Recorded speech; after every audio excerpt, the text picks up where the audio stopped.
Good evening, ladies and gentlemen. On behalf of the Irenicon Africa organising team, it is with great pleasure that I welcome you to our first event of the year 2013 and the fifth event we've held in Irenicon Africa, Africa Debates Africa, the Discussion of Our Lives series. Today's event is entitled 21st Century Imperatives for Africa's Cities. And we are so glad to see a turnout and an interest for what we consider to be such an important topic. Sub-Saharan Africa is currently the fastest urbanizing region of the world. It is predicted that by 2050, the majority of Africans will be living in urban areas. Some say this will even happen as early as 2030. However, it is not certain enough that governments in Africa are sufficiently consumed with great and overwhelming imperative of providing adequate services to those urban citizens. Services such as sanitation, portable water, sustainable housing, electricity, and transportation.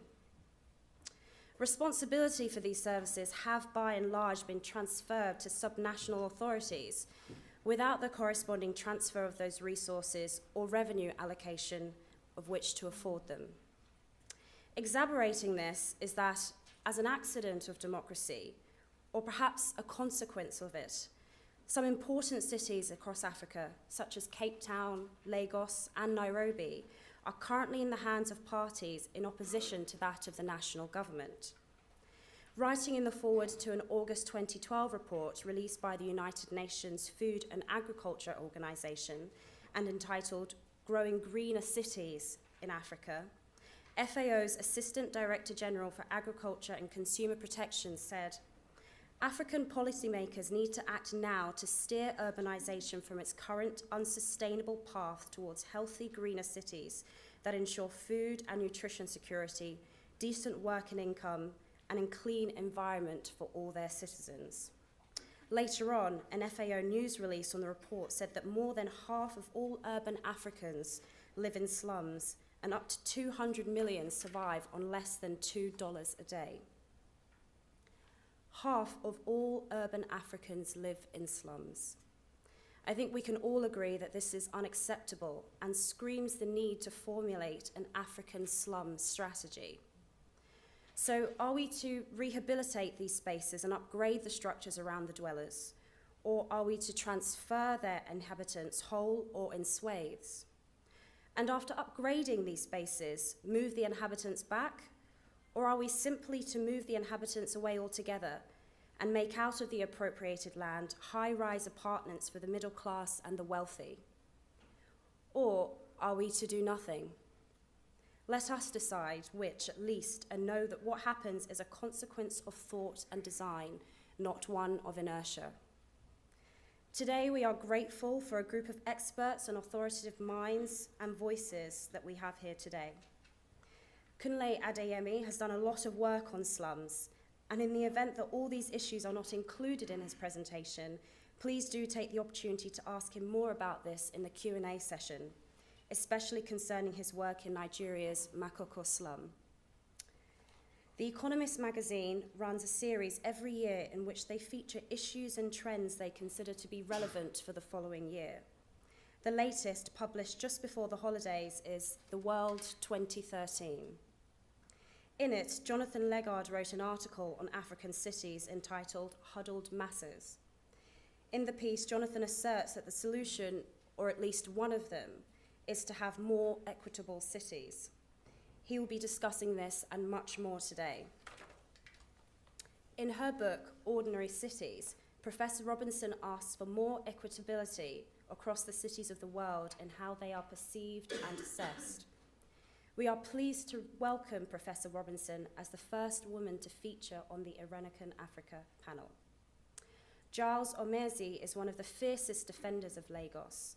Lagos as an idea, an organism, and Lagos as a city. Giles probably knows more about that city than anyone else alive, and we are delighted that he is here with us tonight. Our moderator, Lanre Akinola, has himself also written extensively on the subject of cities in Africa. In This Is Africa, the magazine of which he is the editor, he wrote, "According to the UN, socio-economic conditions in African cities are already the world's most unequal." He has also discussed the ideas of smart cities and using technology and innovation to leapfrog African cities into the 21st century.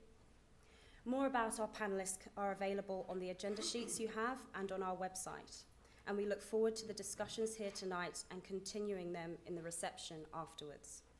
For those tweeting, the hashtag for the event is on the holding screen. We would now like to thank the organisations that made tonight possible.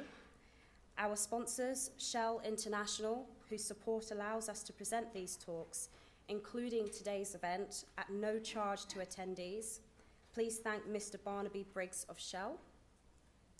And we would like to thank our hosts, Clifford Chance and Titus Edua, Director at Clifford Chance, who has been very gracious in his support and hosting us in this beautiful building. So before we hand over to Lanre and his panel, we do have a short message from our two sponsors.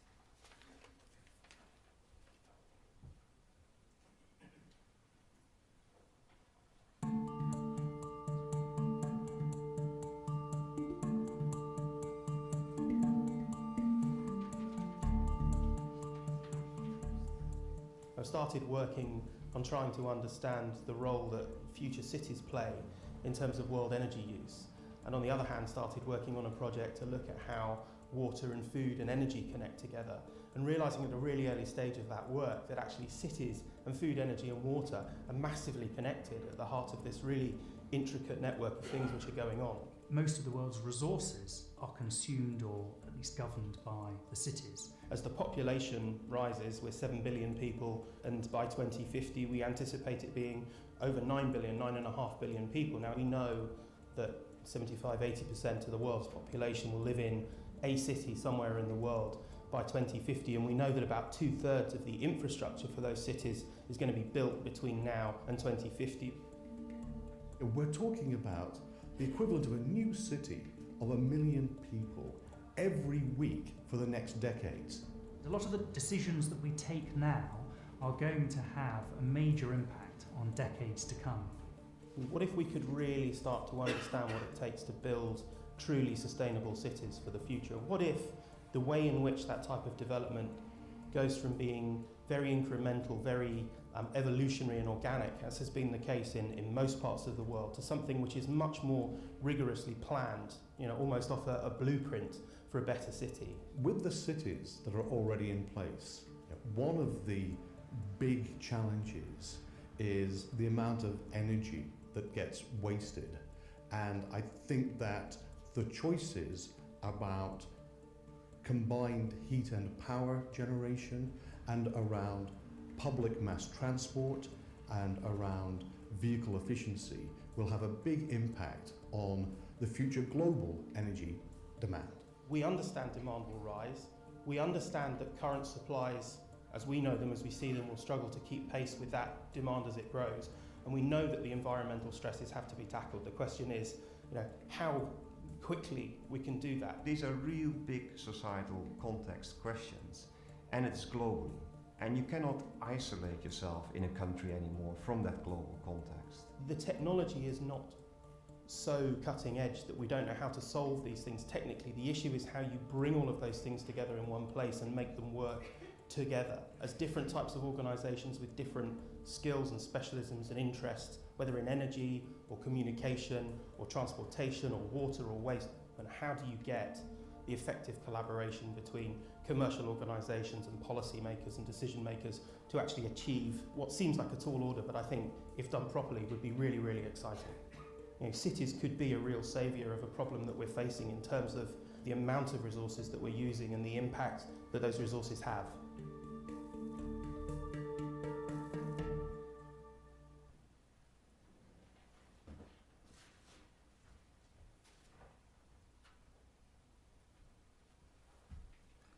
Well, ladies and gentlemen, welcome to Clifford Chance. I'm not going to speak like Shell. I'm just going to say that we are very, very pleased to have you here tonight, to have Aeronica Africa tonight. Africa has always been very important for us as a firm, and it's actually home to some of us. We spend a lot of time on the continent doing work, some of it related to the issues that we discuss. So we're very conversant with the issues. And if you visit Africa or you visit any of the cities constantly, you see that the challenges, if anything, are getting worse. Sometimes, whether you fly at night or during the day, it's a function of how quickly you can get to your hotel when you get to the African city. So you need to think about, if I take the night flight, I get there at 6 a.m., I might just beat the traffic. And that's just one of the challenge. And then I've talked about the slums, and we talked about the many people who do not have access to the basics, things that we take for granted. And we work as a firm on some of those. Water. Interestingly, there's been a lot of focus on power, and it is actually questionable whether water is not as important as power. But we work on all of those things, and we think that this is a really, really timely debate, and we are hoping that Ironic Africa and people like some of the panelists who do a lot of work on the continent would export this debate. I don't see much of this debate on the ground as I travel, and I think each and every one of us should take it and continue the discussion when we go home. It's a pleasure having you. We hope you enjoy your time with us. Thank you very much for coming. Thank you, Ironic Africa.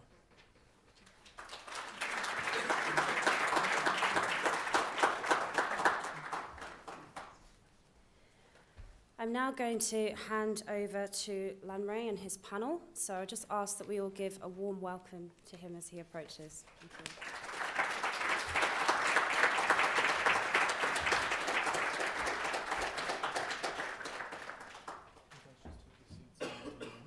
Intro stuff. Right. Thank you very much. Thank you very much for the introduction. Thank you very much for the invitation to moderate this evening's session. For those of you who are not familiar with This is Africa, or TIA, the publication I'm responsible for, you've probably heard of the company that publishes us, which is the FT, and we're just down the road from here. And if you're interested, do Google it. It will come up. Before we start, I think we've got officially until 9 p.m., which for a Monday is ambitious. Given that we are running a bit late, and depending on how involved you all are in the discussion, we might run over a little bit, but the plan is to end at 9 o'clock, which is still plenty of time for a panel discussion. Also, before we start, I have a question to the audience. Can I ask whether there are any Nigerians in the room? Okay. Can I now ask you why you're not at home supporting the Super Eagles? The answer is, of course, because there are much more important issues, such as Africa's development. So it's good that you're here. And for the record, they are winning. Anyone from Burkina Faso here? No, good. Okay. Sorry, cities in Africa. Well, it's a fascinating topic. I would argue, together with things like climate change, it's probably one of the most important topics of our age, of our generation, of the generation that comes after us. We're already an urban planet. I think we passed the threshold of the moment when most humans lived in cities in 2007 or 2008 or something it was.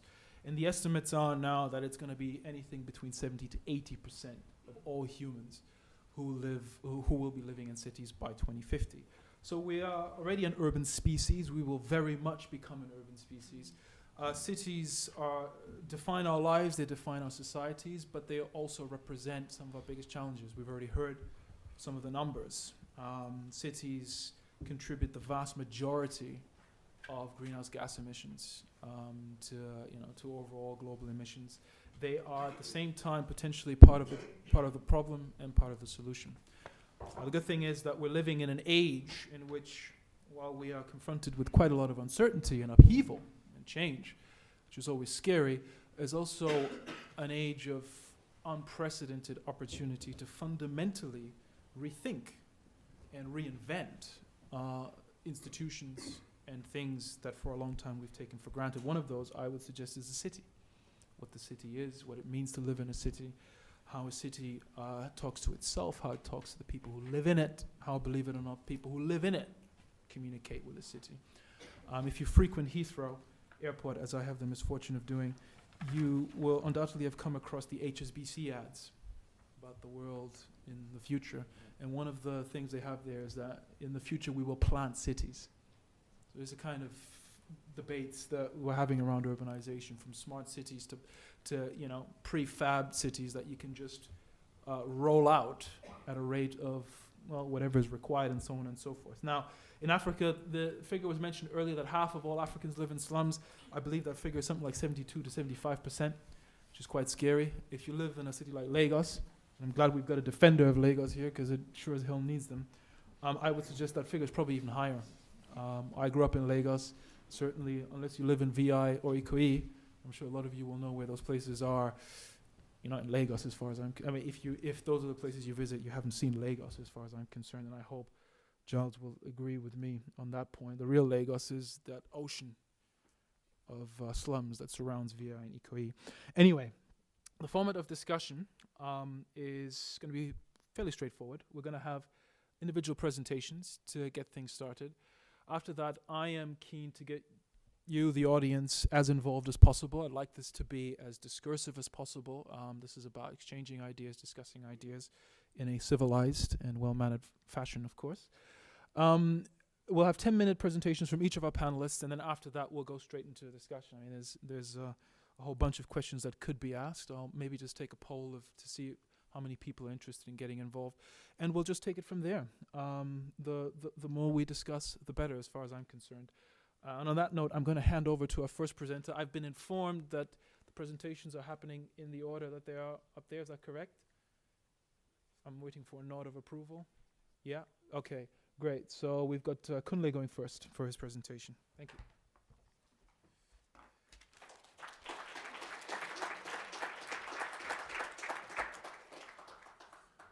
Good evening. Thank you, Liner. I have a bit of a long presentation, so I'm going to try to make it very You have 10 minutes. quick. Yes. Yes. And I'm So, watching. well, I mean, basically, the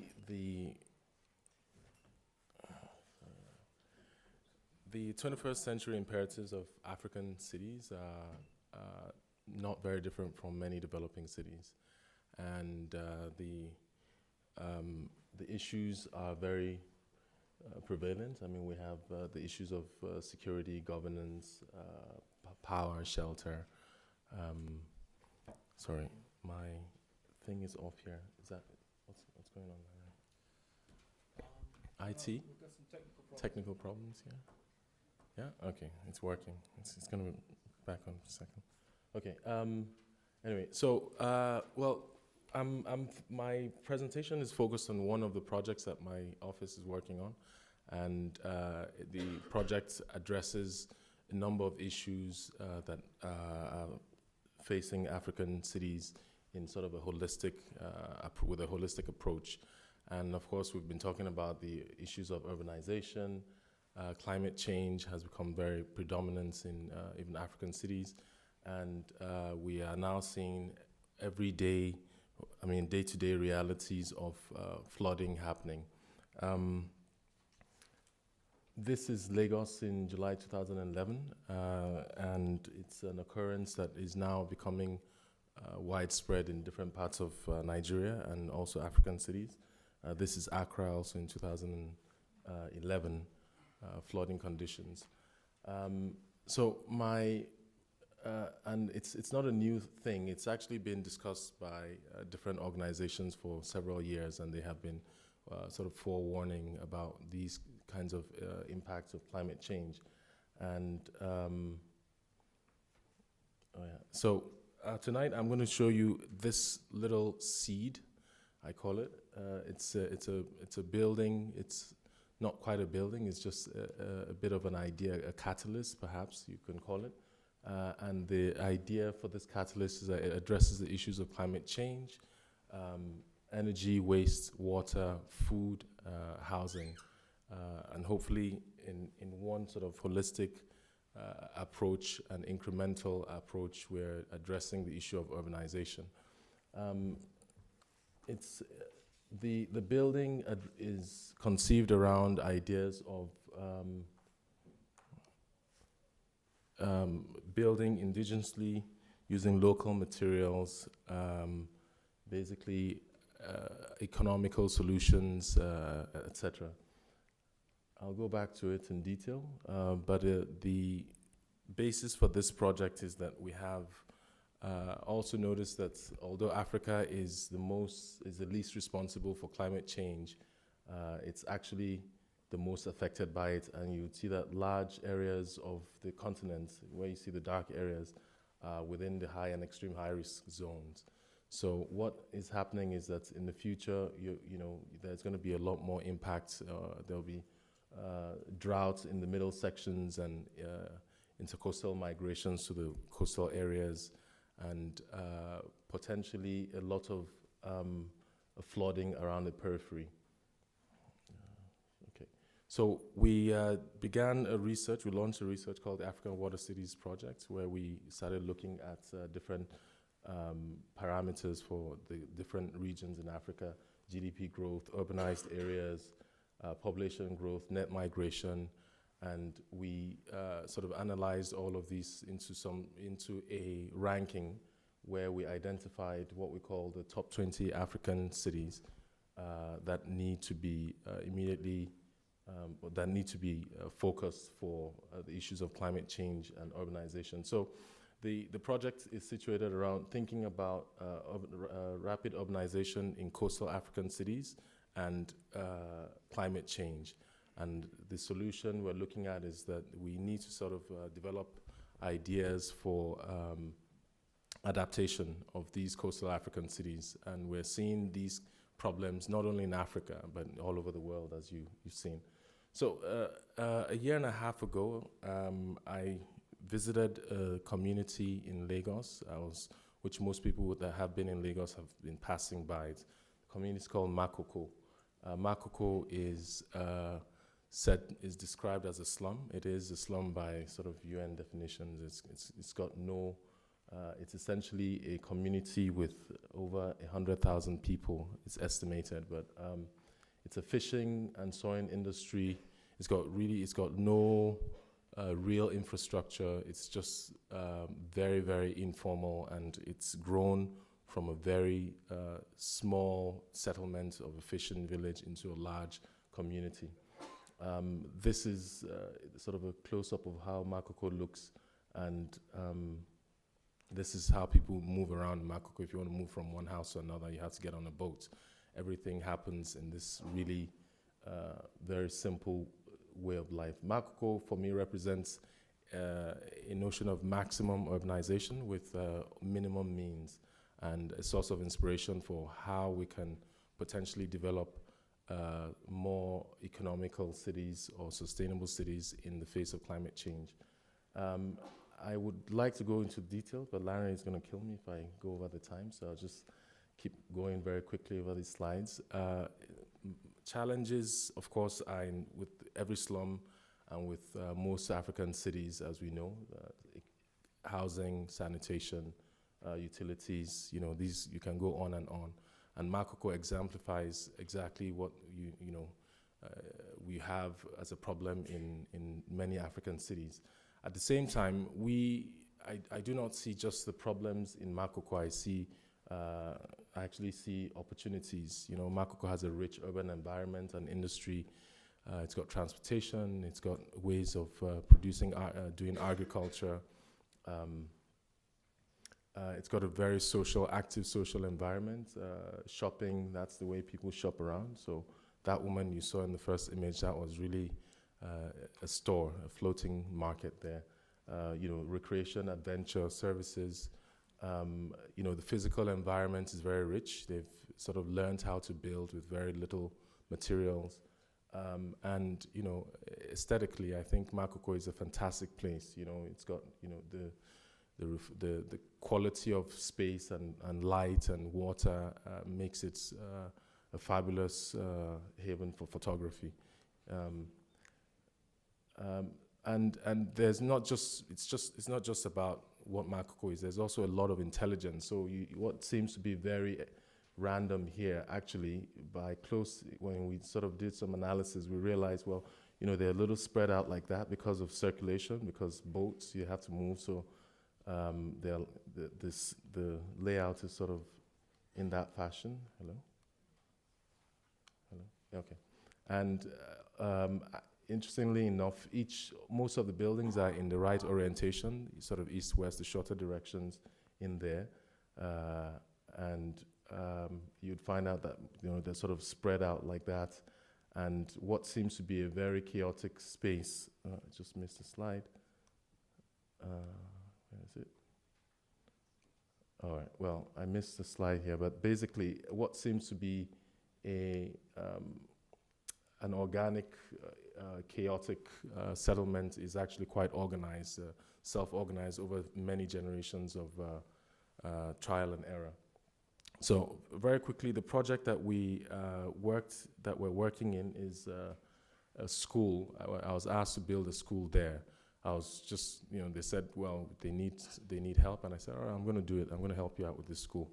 And the existing school that they have, they're constantly floods, and so this was one of the problems. So about a year ago, we began the design, and very quickly we reached a conclusion that we basically use local technology, Makoko technology, because of increase in rainfall. Of course, there's an increase in sea level or water level, and the houses actually still get flooded because they're on stilts. So what we proposed is a flotation technology, which adapts to the varying levels of water, and that becomes a sort of a hybrid solution with a triangular structure, which is more stable on water. And we've done a lot of calculations with partners, marine engineers, naval architects, to be sure that what we're doing is properly tested. We looked at different ways of floating a building, and we're trying to look very far, but actually the solution was right there. So we decided to also use local materials, use plastics that exist in Lagos a lot, and created that solution. And it's modular, so that the community members can actually put it together. Local materials, just down this road from Makoko is a sawing industry, so we used wood to build, to design, and create there are lots of carpenters and boat builders there, so we're basically using even local resources. So we produced this design, which is a prototype for building. So I'll just very quickly go into. So it's a building that uses renewable energy systems. It's naturally ventilated. It collects harvest rainwater. It floats to deal with the impact of climate change. It actually deals with waste through compost systems, and we're looking at other ways of managing the waste in the area. And about 6 months ago, of course, you may have heard, if you've been following Makoko, there was a slum eviction by the government. This is terrible. And the issue, the government had sent this letter to the community, saying that they want to restore the amenity and protect lives and property. You really almost. Without care for the people who live there, and they were given a 72-hour notice. Ironically, the same people that actually voted for the government are now being evicted. And the clearance went on for about a week, and about 100 houses were 100 meters or 50 meters was demolished, with several homes, about 500 homes, and a lot of displacements, which we followed. And we, at that point, also continued. We actually communicated with the government to show a proposal of a vision, an urban vision of what Makoko could be, using the same prototype and development. I'll just go very quickly. This is not working very well. Hello. All right. Well, just different parts of the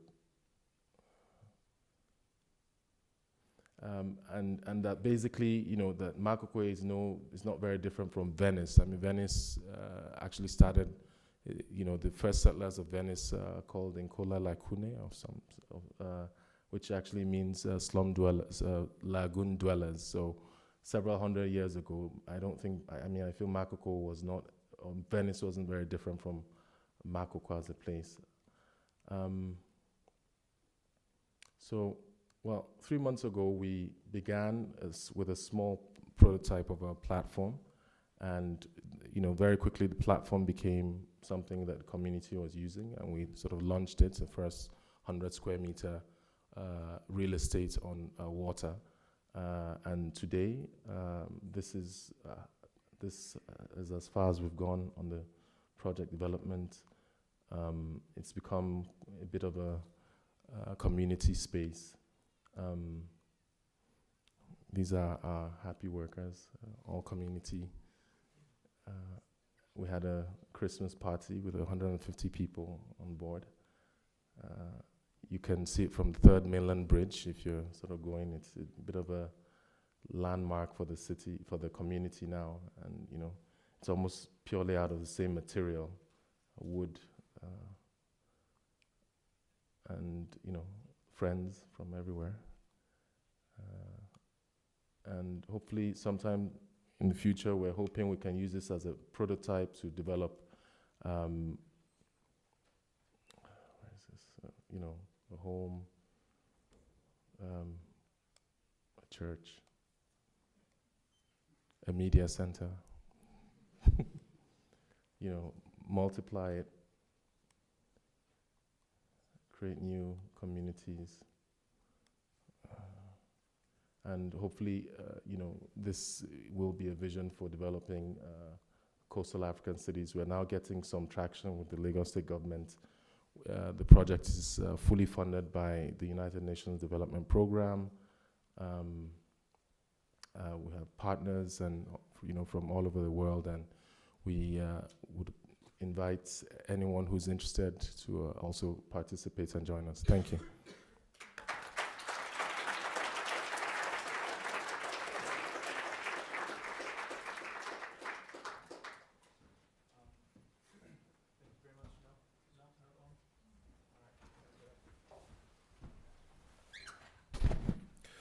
Thanks a lot, Kunle.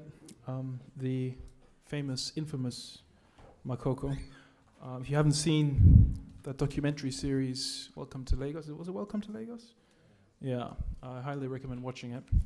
It gives you quite an interesting portrayal of what life in a slum is actually like. Okay, on to our next presenter, Giles. Are you about to issue a defense of Lagos? No.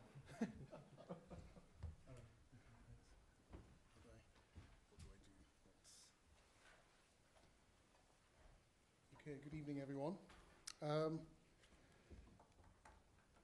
Joining this debate or discussion was interesting for me because we're supposed to be talking about African cities, and it's something I think I have a problem with, not in the sense that we deal with about 50 plus states across Africa, all with different influences, different histories. Within those same nation states, you have a number of cities that have their own different characters, textures, etc. So I don't know if I can talk about African cities in the round. I can talk about Lagos and Abuja, where we've been involved as a practice, and also I'm doing research on, especially Lagos. So the title of my own little contribution is Recollections, and it's basically fragments that I think will start to almost deal with the questions that the organizers have raised. Questions about stretched infrastructure, population growth, democracy, who owns the city, traditional forms of organization, and how those could be incorporated into the future of our cities. So I could say the presentation's in two parts. One is more like a high-level overview of Abuja and Lagos. I think both of them are related because one, a transfer of capital from Lagos to Abuja, but also I feel Abuja is the antithesis to Lagos. How do I use this? Sorry. How do I? Okay. Right. Okay. The image up here is Lagos as we know it, 2008. It shows a dusty scrub in a lush green landscape of swamps, forest, etc., sitting on the to the west of the Lagos Lagoon. Over 160 years, this diagram illustrates the population growth of Lagos from about under 300,000 to close to 15 million. The actual population is debatable. Lagos State has it at about 21 currently. Federal government has it as about 10 or 11 million. But that's a different discussion.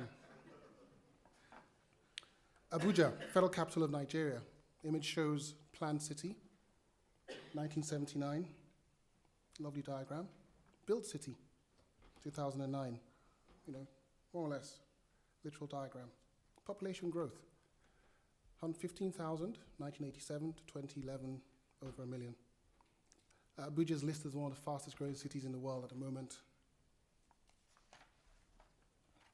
So, what are the stresses on the city? This little diagram is a study we carried out looking at vehicular movement and loads in Abuja recently. And that shows that despite Abuja being a planned city, where it's got way leaves for trains, roads, etc., there's still a high dependency on the motor vehicle. Somewhere, the success of mobility in the city just hasn't caught on. Diagram shows also the current transport network in Abuja. What's interesting in Abuja, it's served by a ring of satellite towns, creating this segregation and exclusion within the city. One of the words which comes out from this discussion is enclave. What's the enclave? Definitions here: to isolate or enclose, especially territory within a foreign or uncongenial environment. Let's look at Abuja again. Scholars have looked at Abuja and said Abuja is a segregated city, with the main city, the planned city, being occupied by more affluent residents and a ring of satellite towns that serve the city, like we illustrated. Those residents have to travel in 40 kilometers maximum, some of them 10 kilometers, but it takes them a long time to get in. It affects their quality of life. Transport network doesn't always serve them at the end of the working day. But what's the enclave in the city? For instance, in Nigeria, in most African cities where issues of security have meant that people hide and retreat behind high walls. I've looked at the enclave, and I think at its smallest it exists as a plot, a residential dwelling, where we've erected walls to protect ourselves with controlled access points.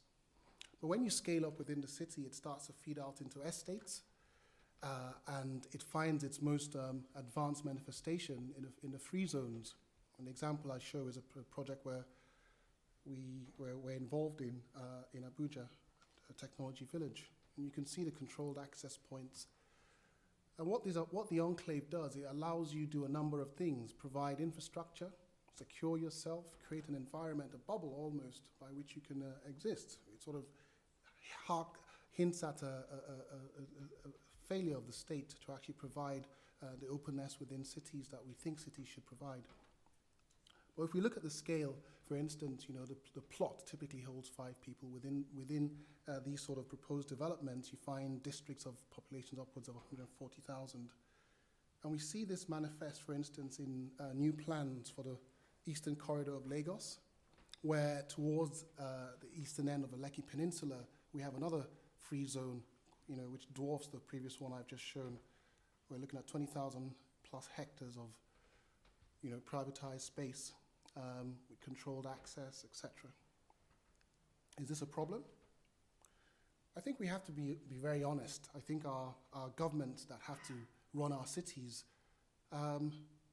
need the resources. Financially, the budget of Lagos State, for instance, I'll just throw some figures at you, gives the governor about under £2 a day per person if you base the population stats on the lower federal government figures.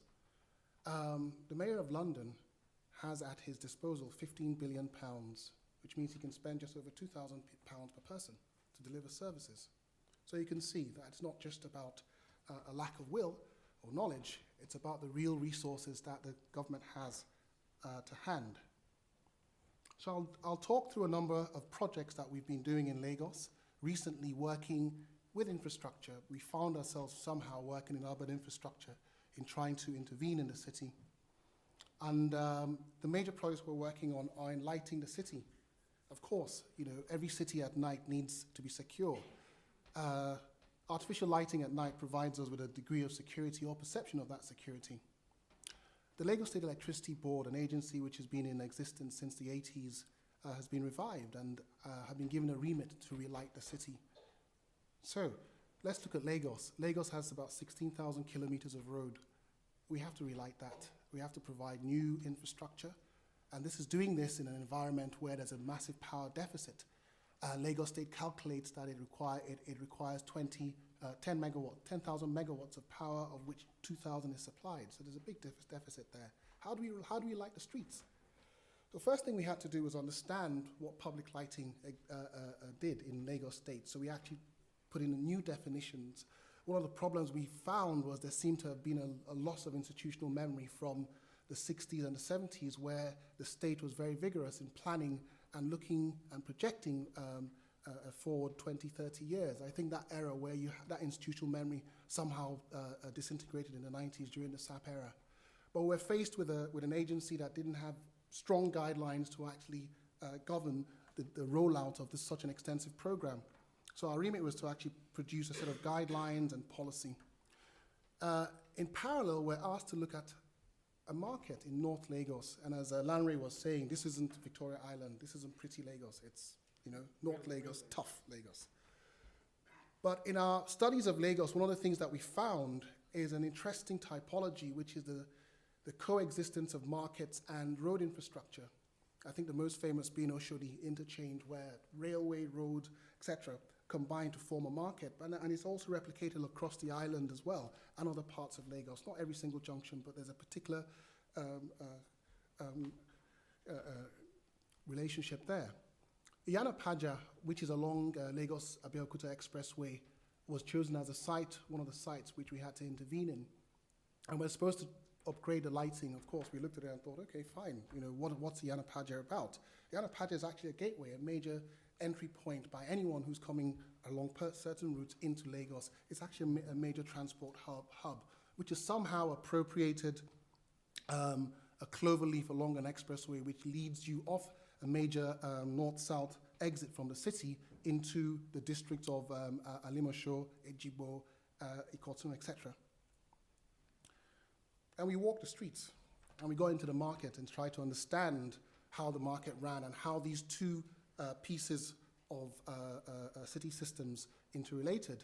And I think what we started to discover were organizational structures which we got attracted to. One of them was the Market Traders Association. The other one, of course, being the Road Transport Workers Unions. Very, very interesting social structures, which also key into the wider political structures of a state. What we found was a two-tier system where you had a Baba Lodja and a Ya Lodja, which means a father of the market and a mother of the market general, who sat on top of another layer of departments for each of these, for each product that was sold in the market or groupings. You had a Baba Lodja and a Ya Lodja, quite interesting in terms of the gender equality, who then control these spaces within the market. The traders sold their wares from, and this diagram shows where they're located, quite interesting. So what has that got to do with lighting? One of the things we looked at was the idea of the street market and how that very much is part and parcel of the Lagos experience. And there are two ways you can deal with this street. We can either get rid of all the market traders off the street and have a very simple, sterile, functional lighting overlay. And then when your residents come back from work and they dismount from the buses and they have to go home, there's nowhere to buy pepper, there's nowhere to buy oil to make their evening meals. And we think that's very much part of the texture of Lagos, and the history of Lagos and the street trader is something that we have to try and incorporate rather than try and eradicate. So we decided to put our lighting in 2 layers and introduce a layer of lighting, actually 2 layers of lighting, one fixed within the urban environment and one which becomes more personal. But we decided to use that organizational structure to manage and own these assets. One of the things we then developed was what we've termed quite simply the ST20. It's street furniture. It allows a trader to sit on a concrete base, which also holds a battery. It's powered by solar lights. It means that whether there's power failures or not, that layer of light which orders the market and also provides security in these vulnerable areas will be there. So in a sense, two sets of assets, two layers of assets, one governed by the state and one which we think the market owners should own and manage. The next big project we're looking at, which is still ongoing, is lighting Lagos Island. Our client asked us to do a concept master plan, but one of the problems we had was, okay, how are you going to sustain your assets? Of course, we know you've got budget limitations, so we decided to put in an overlay of advertising, the red lines that you see through, and look at public lighting in the round. So for instance, this is Broad Street. I don't know if any of you know Broad Street, but this is the sort of thing that we think can happen. Lit banners where they can generate revenue. That revenue can be plowed back, can look after the lighting and make sure the streets of our fine central district are secure. Marina Roundabout, obviously we've paid homage to the dominant bank next door, UBA, and maybe they can dole out some cash to look after that space. And then the top of buildings, the skyline, that lovely Manhattan of Lagos Island that we think we can also engage the owners to also take ownership and help us shape the image of Lagos. But the real nuts and bolts of it is the fact that we had to look at life cycle costings and say, we know there's limited resources. How do we make sure these assets stay in play? And what's interesting with this study done by our lighting consultants was a delta between a very popular luminaire, which at one end of the graph there, the capex was quite low. But over 10 years, the delta is about £100,000 for just 87 lighting posts. Anyone who knows Awolowo Road, our famous shopping precinct in southwest Ikoyi, I can tell you there are 400 lighting posts on that alone. So therefore, the delta that we're trying to get round by introducing energy-saving luminaires, you can understand how that can be replicated across 16,000 kilometers of roads to be lit. We work very closely with our client to try and get them to understand this, and they're very receptive to the point that we've looked at the supply chain as well to see if we can almost start to integrate production within Nigeria, assembly of some elements, but we've actually put into the guidelines that all posts must be fabricated in Nigeria, and we found the supply chain to back that. Just the last product to look at, Vertical City. We're looking at densities, use mixes, planning codes, Lagos Island Towers. We're giving 2 sites, one on Marina and one on Broad Street, one which is Berlin Market. And we looked at, walking the city for our previous project, we started to look at these sort of the connectivity between Lagos Island itself proper and possibly Marina and beyond. So we were fortunate to have these 2 projects, and what we try to do is raise the buildings to make sure the public space all worked through opening up the city for popular participation possibly. But more importantly, what this project was doing was testing the possibility of the new building codes in Lagos Island, which allow you build up to 50 stories, almost doubling the existing height restrictions. Now, what does that have as an impact on planning? The building codes also ask you to provide an onerous amount of parking, which means will increase greatly the amount of cars coming into that restricted island along those 3 bridges. We don't think that's right. So this exercise also raised questions about infrastructure, mass transport, what is going on in the background. Subsequently, we understand that there's a larger master plan bringing in light rail along the blue and the red line, the blue from the west and the red from the north. We think our clients, and we've said to our clients, this project won't fly unless we can get the 20,000 people who will populate these 2 buildings in efficiently every morning and out at the end of the day. Now, that sort of pressure on investment means that along that strip, despite the codes permitting it, no savvy investor would try and build this sort of a tall building, which we need to be able to compete globally. More importantly, I think our approach at both scales of our project tends to try and want to be inclusive, and I think this is where we're working with the government to interact with these organizations, and we see them as citizens, as the owners of the city. Somehow the policy should be more inclusive. That's what we think. That's the end. Sorry for taking so long.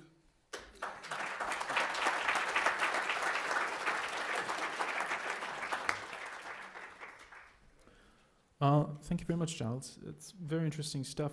I suspect I know what the answer to this question is, but who's your client? Lagos State, right? Okay. I have no doubt we'll be coming back to the topic of Lagos, so I'm not going to hold up the conversation and hand over to Jonathan.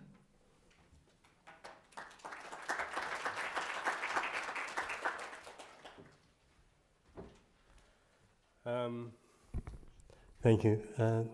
Thank you to Titus and Cliff and Chance, and it's wonderful to be here and be in such a great Pan-African audience. I'm sorry I'm a bit scruffy. I just came on the plane from Tanzania, which was a day late because we had 1 centimetre of snow at Heathrow. So it's not all about the failures of African cities. I should explain where I'm coming from, because I think that will help inform whether I can be useful in this very important conversation. I've been the Africa correspondent for The Economist for the last decade, mainly in East and Central Africa. I noticed, Kunle, that East Africa appeared on your map only as disaster preparedness. So I guess I'm going to push back on the West African and focus a little bit more on the eastern side of the continent. I'm really fascinated in political risk, and recently I've taken up a position in Switzerland with the Swiss equivalent of MIT or Caltech as a professor of Future Africa. And my real interest and focus now is thinking about political risk in the African context as it applies to technology choices. And my feeling is that because of the demographic dividend, which most of you know about, we put about 10 or 15 years to really reimagine how African urban environments and also rural environments are going to look. So the technology choices that we make in the next decade will decide whether Africa is an outlier or whether it can be competitive in the global economy. I think the first point I want to make about the urban environment is a very obvious macro point, but it's essential, which is we're talking about a very, very youthful environment. The African city in the sub-Saharan context, and when I talk about Africa, I'm talking about sub-Saharan and forgive me, not South Africa, and probably not Botswana or Namibia either. In those cities, 60 to 70% of the city is under 19 years old. We know this year that every single election that we have in Africa will be decided by first-time voters. In Kenya, where I'm from, we have an election in a few weeks' time. The last election, as many of you know, ended very badly. And this politically is another key point about the African city. It's rather like your back molar. If you have an abscess in it, it's going to cripple you. And the slums politically are very, very precarious and difficult for African governments to manage. And I do believe that the populist political space is going to open up in many African slums and already is doing. Just given the time limits, I'll just mention one example of that. In Kenya, we have a gentleman called Minor Njenga, who is a convicted murderer who had ordered the beheading of at least a dozen, perhaps dozens of people he didn't like. He's the head of the Mungiki gang, and he is so problematic from an urban point of view in that he carries so many youth votes with him that he was released from prison and now is going to play a major part in the upcoming election. And just on that demographic point, when we talk about the African cities, we talk about rapid urbanization. And to me, this is not a dramatic enough term for what we're talking about. We should be talking about exponential urbanization. I'll just quote you one statistic which even amazed me, who've been writing about it, that last year we had the ratio between African and European youth, that's 15 to 24-year-olds, was 2.2 African youth to 1 European youth. And by 2025, that ratio will switch to 4 to 1. And that shows you the extreme acceleration which is taking off. So I think that's the very first point to understand about the African city. It's politically contentious. It's very youth-driven. So around the year 2018 to 2021, we're going to have a huge number of young men and women who are better educated, better connected than any young Africans have ever been in the history of the beautiful continent. And they're going to be a little bit pissed off.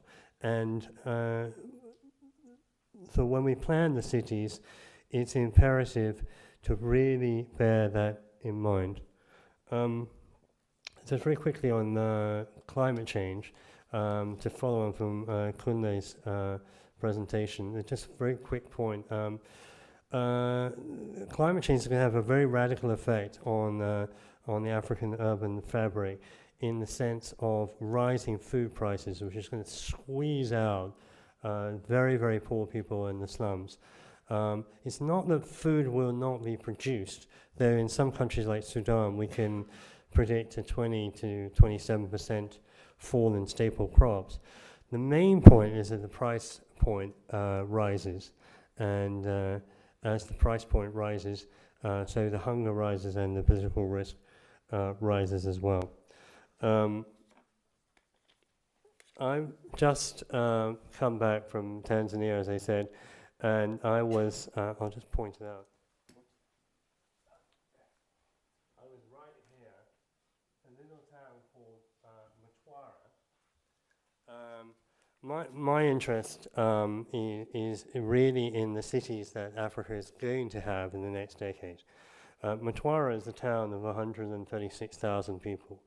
The regional commissioner expects the population there to rise to 1.5 million within the next 10 years.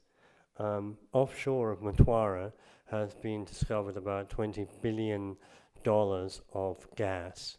A $5 billion LNG plant is being built, and Dangote, Nigerian company, won a $1.1 billion contract to build a new cement plant there. Now bear in mind, when you drive outside of Mtwara, you're going to see elephants and leopards, and that's virgin African bush. And that entire region there, I don't know why this says Malawi, that's Mozambique, but this entire region is going to be brought into play. When I visit those small towns there, there are no architects. There's 1 or 2 urban planners. The future is about to happen, But unfortunately, the scale of what is happening means that we're not really prepared at the moment. So one reason that I've moved away from The Economist and gone towards the technology space is I feel that because of this acceleration, one of the areas that the African city needs to look at is smart systems. And I feel that, for example, in architecture, we have the field of parametric architecture, which is basically like a super sim city where you put in all kinds of inputs, and nobody in their right mind would say this is the final solution to building any built fabric. But what I think is so important for these future cities is just to orientate. We need a compass bearing. Should we be building an X spot? Should we be building a Y spot? Who owns the land? How can we stop land speculation? And, sorry. I think I'm going to leave it there right now because I think we've got plenty more to come, and I'll answer lots of questions.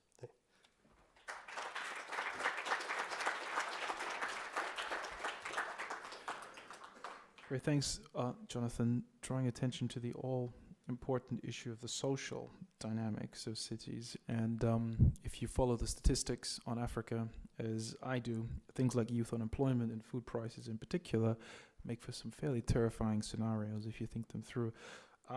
Also, very sorry, Jennifer, but before you go, you said you're moving away from The Economist?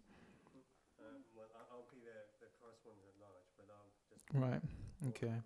Because I cannot resist the urge to point out that it was, of course, The Economist that wrote Africa off back in 2000.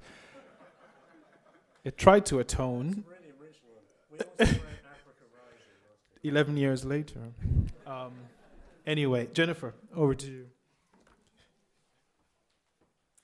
Well, they also declared South Africa to be a basket case earlier this year, so there's much to discuss about The Economist, perhaps.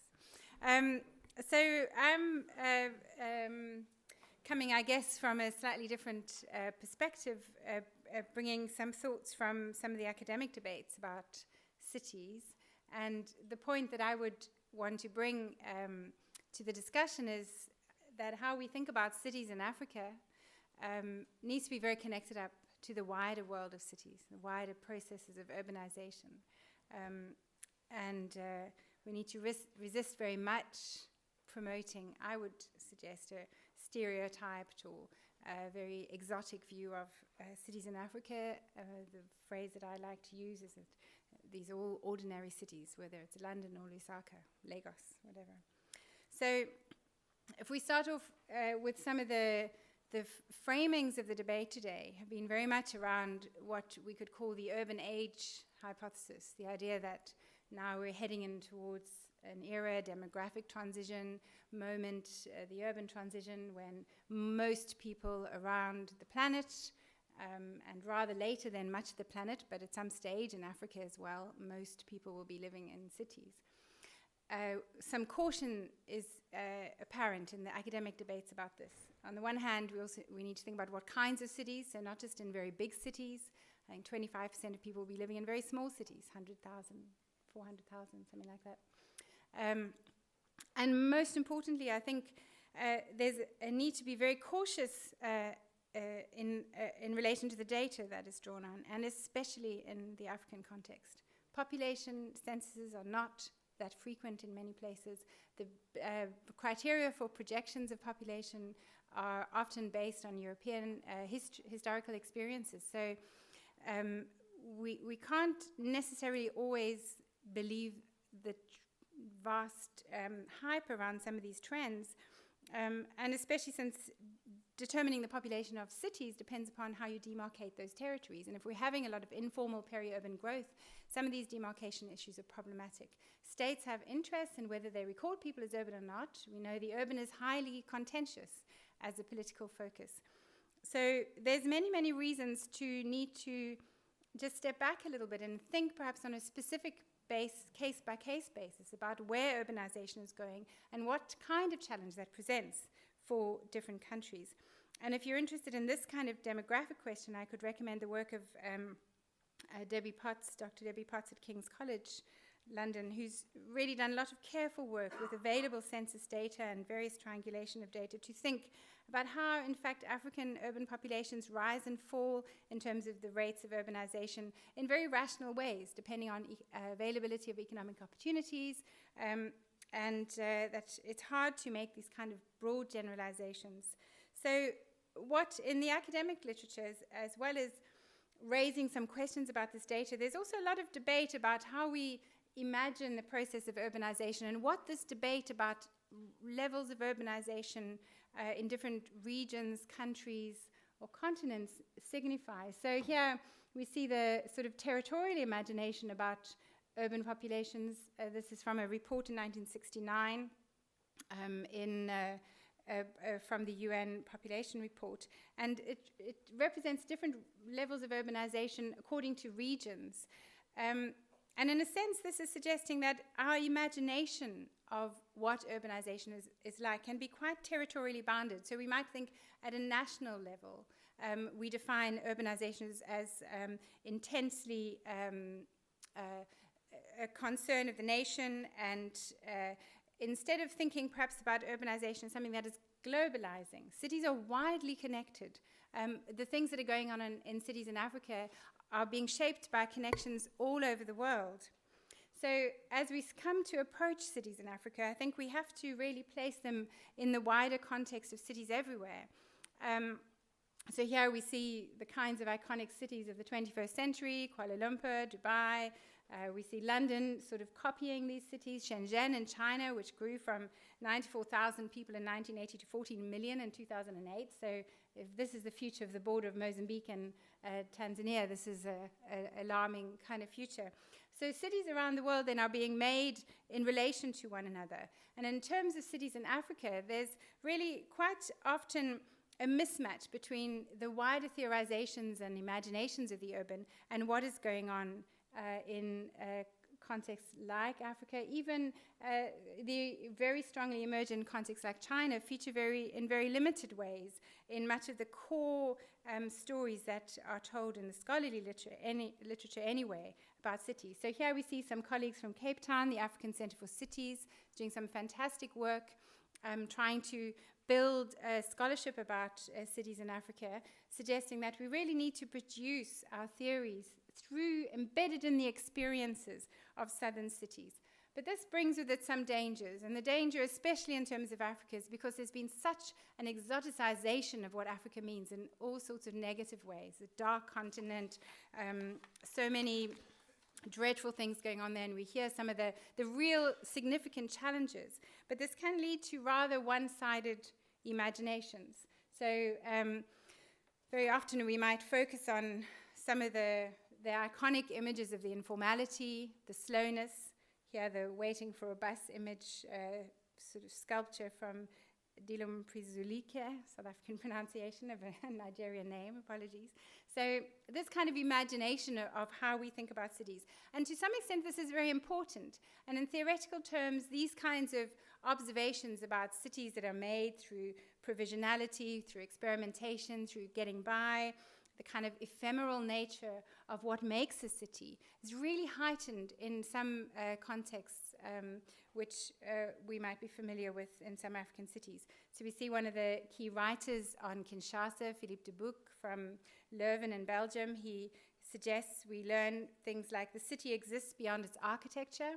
So although we see these wonderfully inventive architectural productions which really help life go by, a lot of the things that make a city are the things that happen socially in relationships, and the inventiveness of finding alliances, finding collective solutions.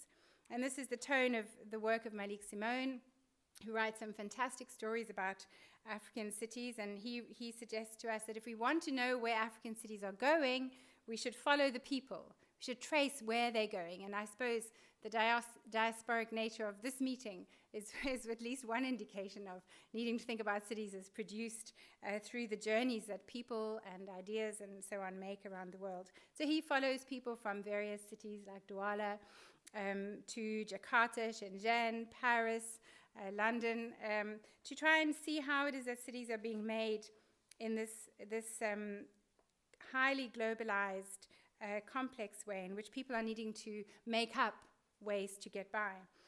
So on the one hand, this, I would say, is a very important way to start to build thinking about cities that speaks to cities everywhere. So it's not just, I'm sorry, I put this in the wrong place. It's not just relevant to thinking African cities or cities in Africa.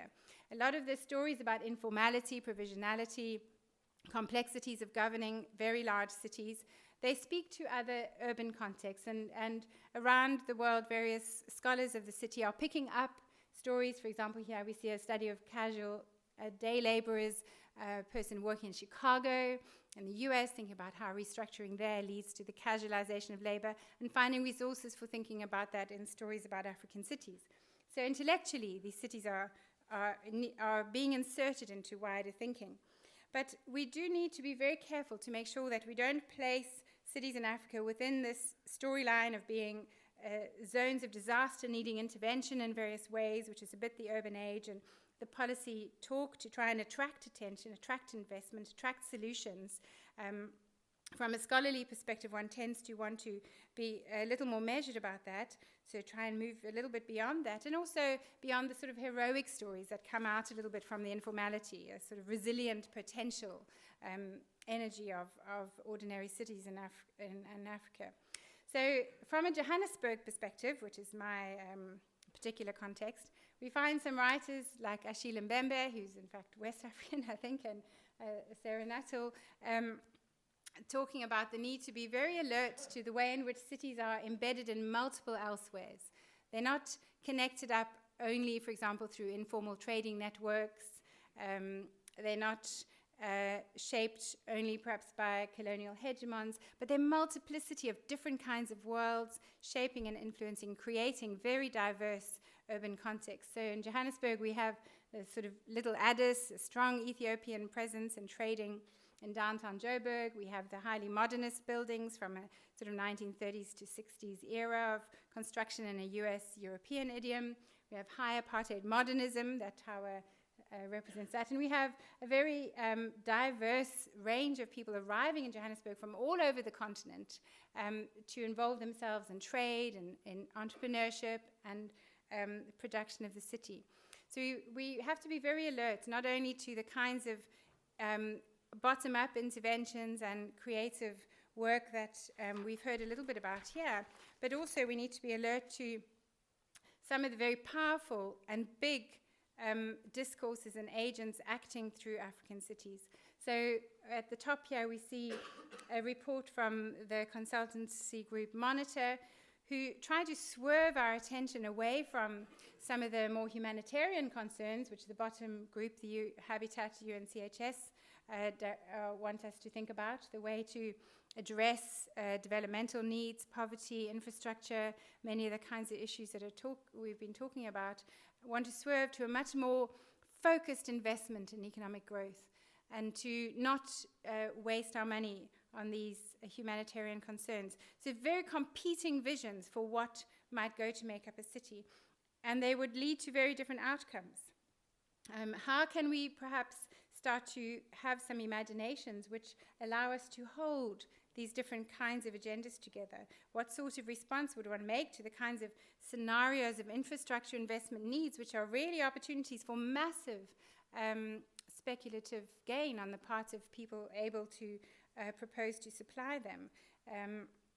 Some of the particular dynamics of investment processes in some cities in Africa come out from scholarly work. For example, De Boek's work on Kinshasa, where he talks about the alliances between Chinese aid, Zambian speculative investment, Indian capital, a very strange confluence of different kinds of interests, aiming to build some of these very large speculative new developments that we've been hearing about on the edges of cities, a completely new city replacing the city. Now, this might be a popular vision, and De Boek ends his work on Kinshasa by alerting us to the fact that there are quinoas, preparing imaginary sculptures of the city which say, well, maybe we should just erase the city and start again with another one. So it might be a popular desire, but it has particular consequences for abandoning the infrastructure of the central city, for abandoning the needs of the poor,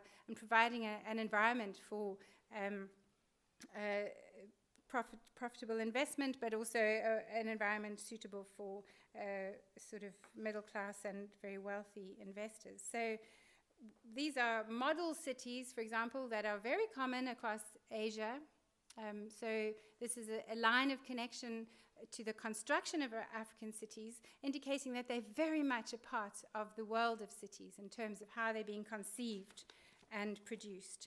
So the dynamics of making the future of African cities is highly political.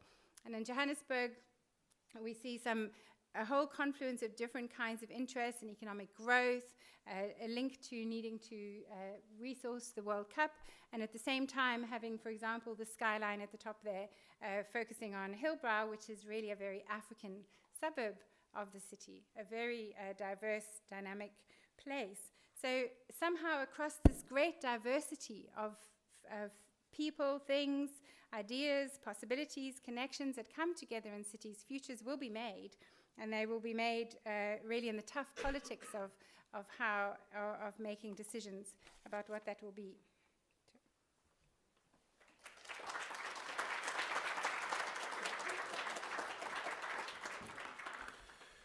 Okay, thank you very much, Jennifer. Now, according to my watch, we've got about 20 minutes left. It is a Monday, so I'm very conscious of your time, but we'll see if enough people are interested in asking questions, we might go over by 5 or 10 minutes. Well, there's a lot to talk through there. Cities, urbanization is a vast topic, to put it mildly. What the 21st century city looks like, what the 21st century city in Africa looks like is a vast topic. In the very short amount of time that we have, there are a couple of things that I would like to ask before bringing the audience in, and I'm going to try to sort of lump together as much as possible here, because on here I've got about 15 different bullet points of things that are worth discussing. But and this is for the whole panel, so whoever wants to answer, feel free to answer. Don't feel obliged to. Two questions. One is that when a lot of the solutions discourse around what the city of the future is, what the city of the 21st century is, and so on and so forth, is around technology and the use of technology. It's where the expression the smart city comes from, a city that communicates with itself, a sewer system that talks to a transportation system, that talks to an energy system, and so on and so forth.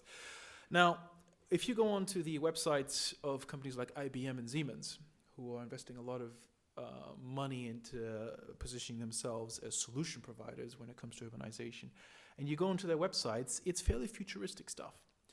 And it's quite difficult to reconcile that with the reality of what a city looks like. And we heard a little bit about Heathrow today. I mean, London isn't a pretty sight when you get really up close. And when you peel away the wallpaper, it's horrendous. You go to a city like New York. Yeah, it's glitzy, it's glamorous, it's got big buildings, but into the subway, it's not that appealing. Now, cities like that are a long way off being a smart city. They're a long way off having these utopian, and they are utopian visions of seamlessly integrated systems, you know, controlled by microchips with little robots that go through your piping and fix it if it breaks. Now, I have a hard time seeing that happening in the most developed cities in the world. What chance do we have in a place like sub-Saharan Africa? And the question for me really there is, do these big narratives, does it make sense to approach the city in those terms? Or is a different approach needed, especially? And as much as we'd like Lagos to be just as important globally as New York, it isn't. Were you asleep? Well, that was kind of the intent. As much as we'd like Lagos to have the same priority, it doesn't. So that's the first question. How do you approach this? Where do you start? And do these notions, these fanciful and quite pretty notions, make any sense? The second question is a little bit more straightforward, which goes to your point, Jonathan, about the social dynamics of the city. And the urban space, of course, is usually where revolutions start. It's usually where protest starts, usually where the violence starts. Now you go through a lot of sub-Saharan African capitals, big cities, major cities. There's no shortage of raw material there for social upheaval. And after what we saw in North Africa, there was some discussion about, are we going to see a sub-Saharan African spring? Do policymakers, do the people who are responsible for this understand the need for urgency?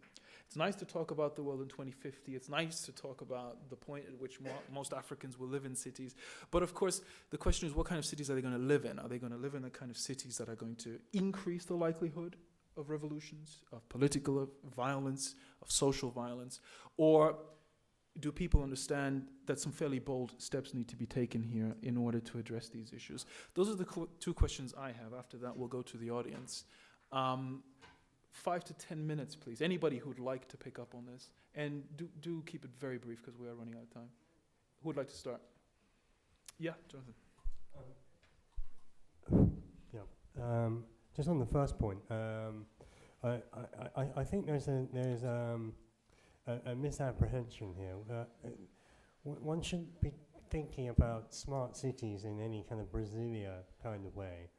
And Abuja is obviously, I don't say it's a failure, but it's certainly not a model that many people are looking to replicate.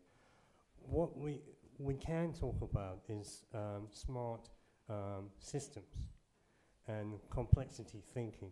I'll just give one example. Last week I signed a deal for my university with Airtel, which is a very big, telecom in Africa.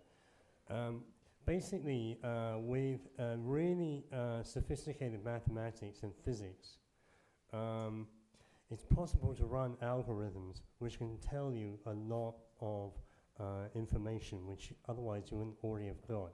And when you look at a mobile phone, obviously you have a SIM card, but the actual handset is communicating with the mast.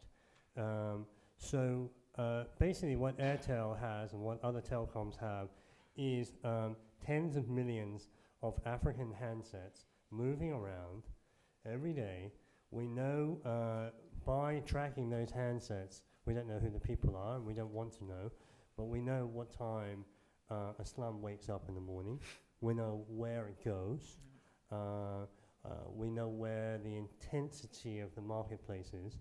And so I do feel that in maths and physics, as strange as it seems, there are abilities, for example, to determine the population of Kinshasa, which may be between 9 and 13 million.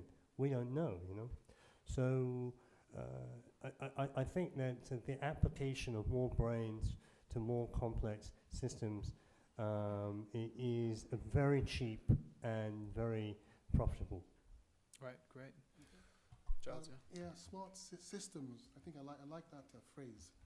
And in our very, very boring and pragmatic project on lighting, for instance, we found that to be able to maintain the entire asset, we needed to somehow monitor, and we have a very cheap solution which allows us remotely find out which bulbs have gone, which posts have been vandalized, what's been taken out. Compare that to how it's done now, where someone has to drive around districts at night to find out, oh, that's gone, etc., etc. You can start to see the benefits. So I think the mobile telephony offers us a very quick and cheap solution because it's actually, the communication is done over an existing telecoms network. SIM card, bit of software, my client can do it from anywhere. No servers, nothing. So I think there's solutions that we can use to start to manage our cities better. Yeah. Anybody else? Yeah. Jennifer, you first. Well, I guess one of the smart cities ambitions is not necessarily to make everything talk to everything else and cities look superb, but to help cities manage better. So I guess that's another example of the potential for interesting technologies and to be applied to solutions that are very urgently needed. But then from a social science perspective, I think one is always worried about what this means for social relationships, so one has to keep that in mind. So for example, a very simple strategy of trying to register the ownership of land can lead to very significant displacement, land grabbing by the elite, and so on. So there's a tension between finding technical solutions to things, saying people must deliver, we must solve these problems, and actually being alert to the details of politics on the ground. And I guess the idea, is there going to be some political revolution, or are rulers going to realize that they need to change? I think shifting the politics of allegiance in terms of the urban is a real challenge. So how do you get governments who have strong political interests against the mobilization in slums, for example, to start to pay attention to the very pragmatic basic needs of cities? So they're not snazzy, they're not clean, they're not wonderful, but they will keep people alive. And there's not a lot of political gain in that, in terms of the conventional presentation of cities as glitzy, wonderful places. So some of that needs a bit of unpacking. Well, I mean, I think we need to be really careful as urbanists or city planners or architects, particularly in view of the issue of technology. I particularly feel the last 50 years have seen more technology than the world needs, and there's a famous quote that cities are man's greatest invention. I think they're also man's deadest invention, due to the excess use of technology.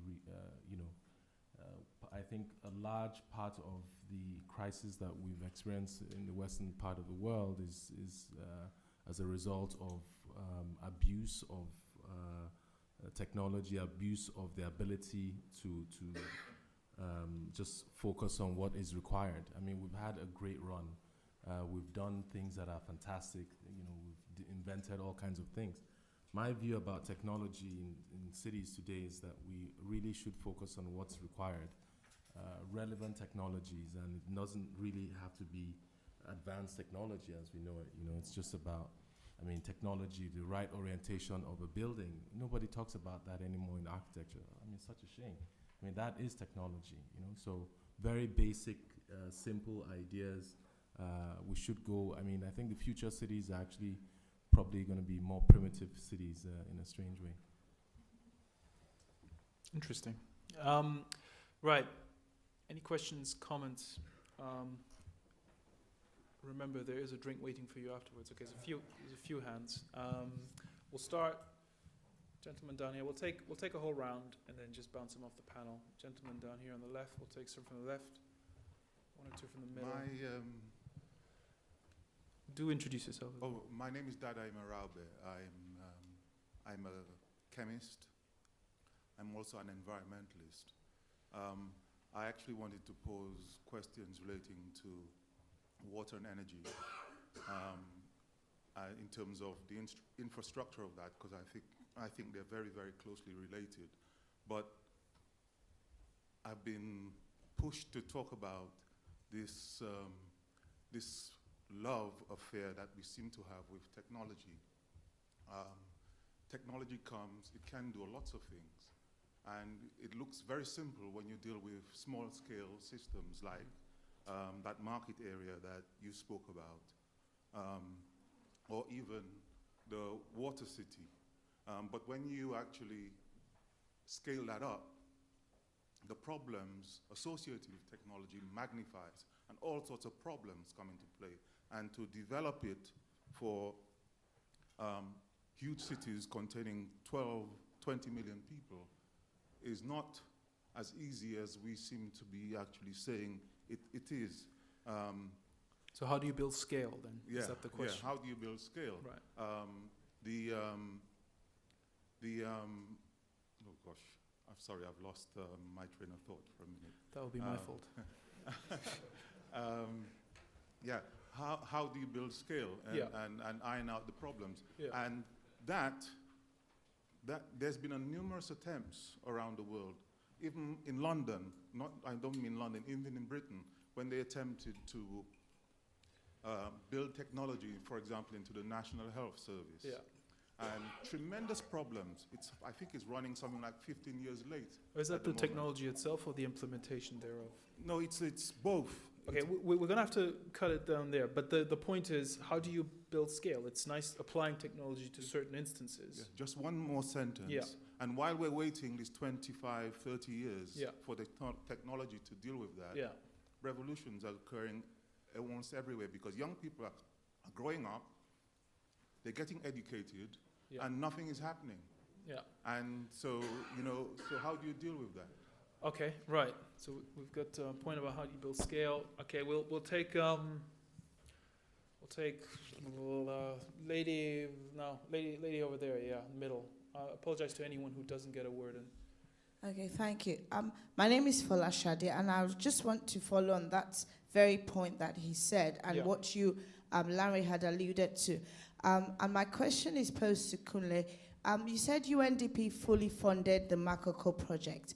What was the objective? Because in terms of, it's good to have all these great plans, but then how do you do it in a way that it does not lead to the constant tension, the social, political tension, like he says, that how do you do this so that there are not always problems and people cannot afford all these new architectural, buildings that you're designing that they might not be able to afford, and you obviously displace people in Makoko. What happened to those people? They become a problem in society. Where do they live? Yeah. Thanks. Well, for the record, I'm pretty sure it wasn't Kunle who displaced them. No, it wasn't Kunle, but obviously, and because UNDP is also the custodian of the MDGs, and poverty alleviation is one of their targets. So how do you balance all of that? We'll get Thanks. back to that. Just hold there. Okay, we'll take two from each side. We'll take the gentleman towards the back. Yeah, he's got his hand up right there. Again, I'm sorry if you're one of those people who's missed out. Thanks very much. Fascinating discussion. I was slightly surprised not to hear a bit more about economics, given we had a representative of The Economist here. Surely the big challenge is how we link large amounts of available investment funding with delivering the infrastructure improvements we need. And that's about the sort of governance environments that will encourage security for investors and so on. And that seems to me to be the practical challenge that will have to be cracked if we're to achieve the things that we've talked about here. But that requires both political and financial technology engineering, which we haven't really discussed. Okay. And could you just let us know who you represent? Henry Abraham, social entrepreneur. Right, thank you. One more from the middle. We'll take another lady. There's a lady in the black, in the middle.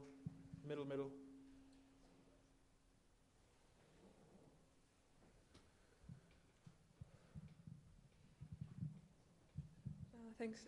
Just referring to the question that was raised earlier, and also regarding issues of land ownership, and there's a constant displacement of population happening in Lagos and throughout Africa. And yes. do let us know who you are as well. Sorry. My name is Elena. We're students from the Architectural Association. Right. I was just wondering, how does the government deal with this constant displacement of population, and how does projects like in Makoko and the floating school can be developed further? Is it and the private investments? How does a collaborative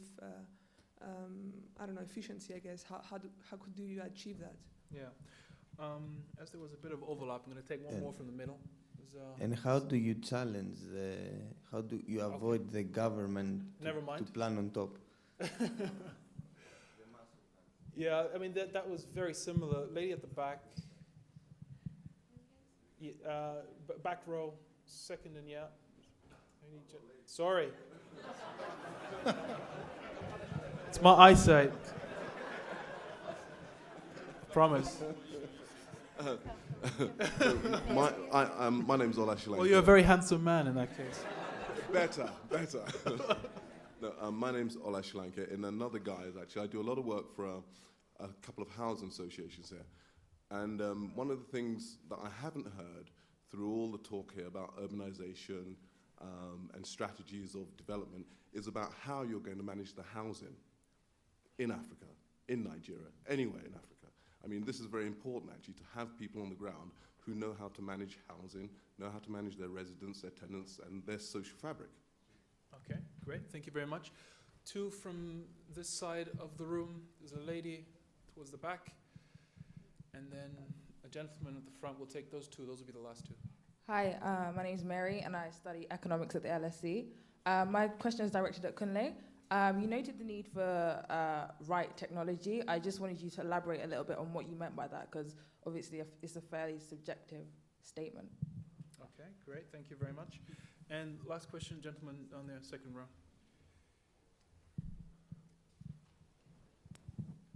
My name is Abiodun Ajayi. I cover Sub-Saharan Africa for Bank of America Merrill Lynch.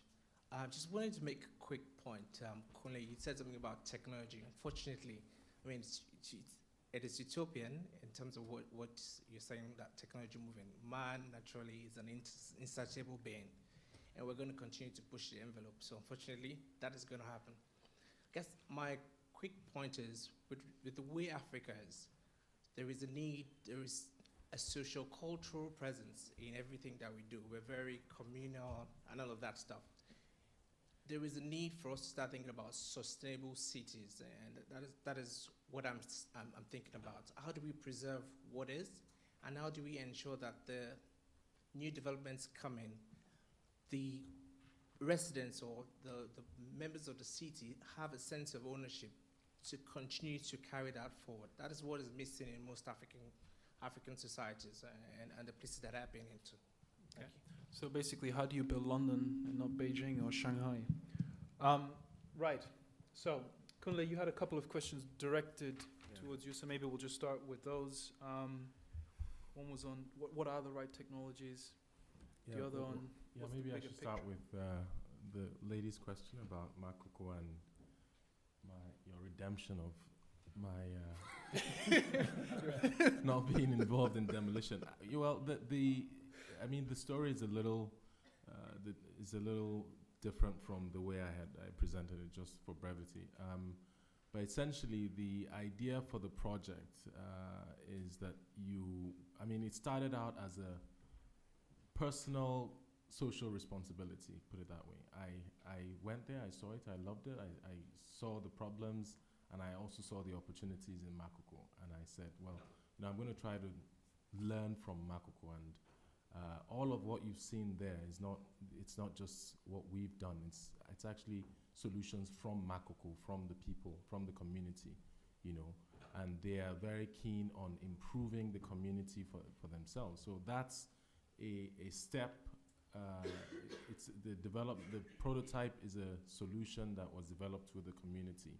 Now, of course, with every project, every social, every housing, mass housing project, you need support of the government. I mean, that is the way the poor can build. That's the sort of minimum dwelling in Lagos, the Makoko community.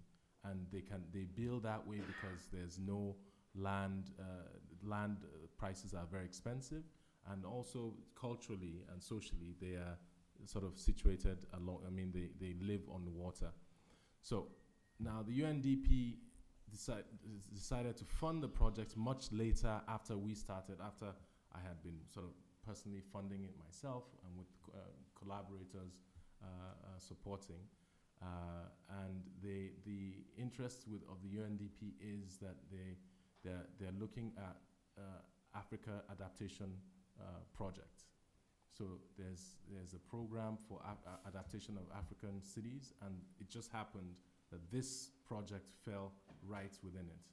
So they were really happy. In fact, we heard that they usually don't even fund projects like this, but they were really happy about what we're doing. And so the idea is that we build infrastructure, I'll put it that way, community or urban infrastructure, the school, a public building, a community center, a hospital, and that will catalyze change or attract interest, and maybe even provide the sort of support, or it would change the view of the government to understand that Makoko could be developed in a different way, and not just the sort of landfill, land reclamation. That's a very difficult proposition, and we're in the middle of that discussion. The city, the community is dealing with the government. There's lots of human rights issues, etc., etc. But at least for the first time, we're offering a solution, a potential solution of thinking about how a community like Makoko can be developed using very, very simple means, using very local materials, very minimum technology that is relevant. So going back to the question of technology, yes, I think I really feel technology has been abused in the last 50 years, and if you look at architectural history, you would see that in the last 50 years that we've done a lot more damage to the cities than we've done in the last, say, 150 or 1,000 years, and that's because there's just been this culture of excess, which is great, but it's over. This is now time to be a little more to address issues that are pertinent to development and issues that are, it's not about, we're not in the phase of sort of test bed for, these kinds of things can happen, but they should be focused. So you're saying, man is insatiable for technology, but I totally agree with that. But there is a direction that we can also look at. Now, to answer your question, very straight examples. Lighting, for instance. Yes, of course we can look at different ways of lighting a building, lighting a street, lighting, providing lights for cities. But shouldn't we start with the very basic premises of understanding how natural light can support the development or supports the city? Now, you may not call that technology, but I think that is a very important asset that we've overlooked in many, many years. And there are people thinking about how we can harness, just normal daylight for buildings, and that's what's happening now. The forward-thinking architects, the forward-thinking builders are looking back at these kinds of technologies. So that's just one of many examples that we can look at. Great, thanks. Who else would like to comment on some of the issues raised? Jennifer?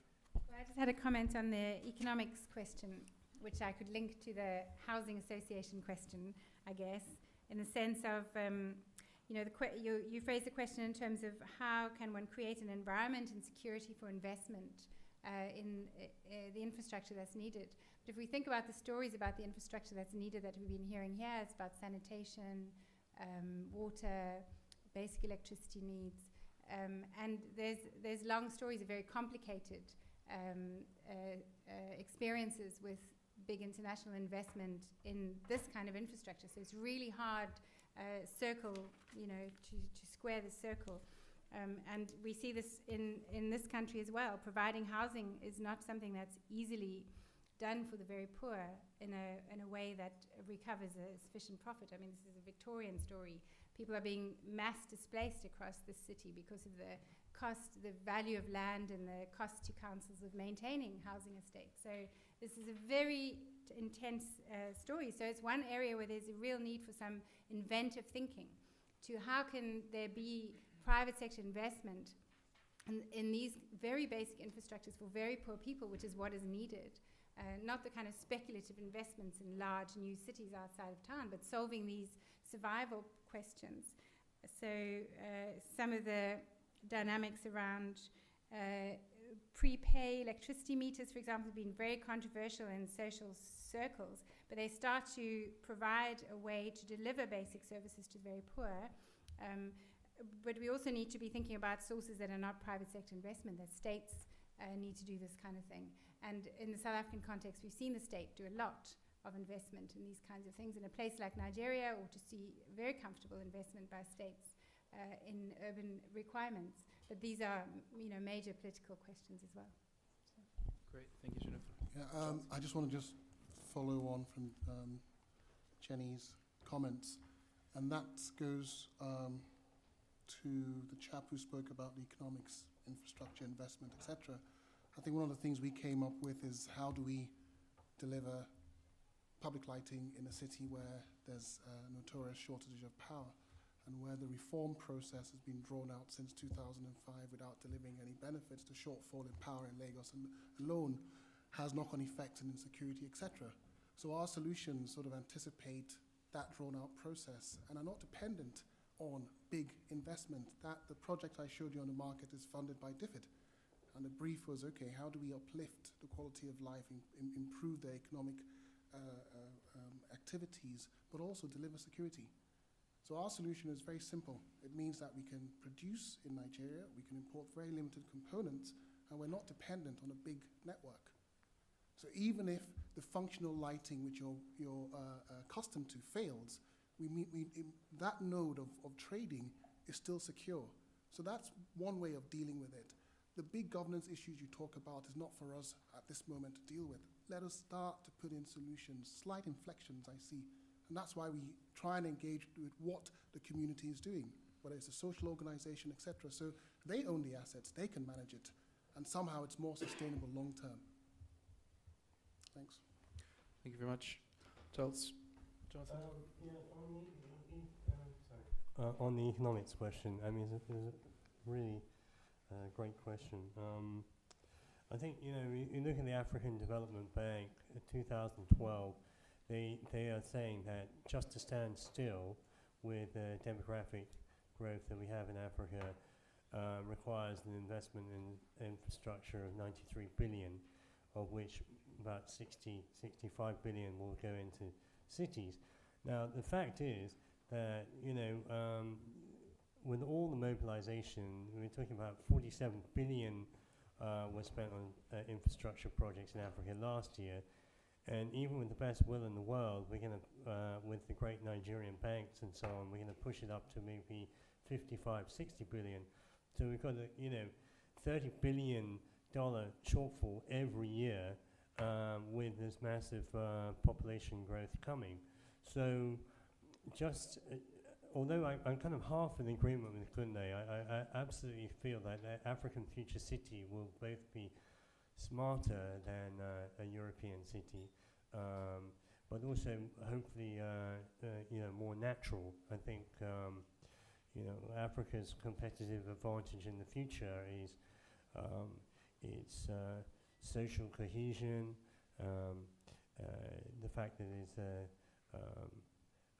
emotionally, I think most of us can agree, a much richer place to live. It still respects old people and obviously it still has a huge amount of biodiversity. So when we think about the future African cities, they have to, absorb huge amounts of new technology whilst retaining low technology. I was reminded, I was in Masdar City with Norman Foster. He's built this future city in Abu Dhabi, and you've got these little electric pod cars. They're like little golf carts. They go around the city, and you get in one, and you tell it, okay, I'm going to go and meet Kunle and the bar over there, and it takes you off. And I asked, how much this system had cost to build, and they said about $90 million. I said, well, why don't you just hire a guy, on a bicycle just to cycle you around? And you can see in the African context where we need to employ as many young people as possible, that you're going to have a lot of low-tech solutions. But it's simply not tenable to the good chemist. It's a good point you raised, but I have to push back on you. It's simply not tenable, given the pressure that we're under, not to apply the highest possible technology to rainfall catchment, to a new generation of latrines. In most African cities in the slums, people are paying, 3, 5, sometimes 10p to go to the bathroom. And then you've got a young man at night who's going around with a bucket pouring into a stream. This is really primitive in all the worst ways we can be primitive. And I really believe that we have to get a little bit more urgent, and we cannot afford to fall into a technophobia argument. Though, of course, as I say, I do agree with Kunle that we don't necessarily want a concrete jungle, which is very isolating either. Right, we are unfortunately going to have to cut it short there. I think it's an understatement to say we haven't even begun to really explore this topic. It was always ambitious in just over 2 hours. We have tangentially touched on a little issue called climate change. We have discussed infrastructure a little bit. We've talked about technology a bit, but there's a whole bunch of other things. to sum up, I mean, there's it's impossible to sum up a topic of this scale because it's not something you can sum up. What can be said about it is that it is not a topic of tomorrow. Well, we might be talking about the futures of tomorrow. We're talking very much about the futures of today, the cities of today, because what the decisions that are made now, the investment that's made now, and indeed the technology that's applied now will define what that future city looks like. It's as pertinent for Africa as it is for London and anywhere else in the world, and it isn't going to go away anytime soon. So it'll be very fascinating to see how things evolve. Before I hand back over to the organizers, I'd like to do two things. One, I'd like to thank our panelists. I'd like to thank Irenicon for the invitation once again. I'd like to thank all of you for sticking around until 9:17 p.m. on a snowy Monday in London. You are all heroes in your own way. And on that note, I'll leave you with these words. Nigeria were punished for a typically lax approach against Burkina Faso. The Super Eagles never got out of second gear against an inferior opponent and were just asking for the equalizer to go in. It ended 1-1, 90th minute. Thank you very much.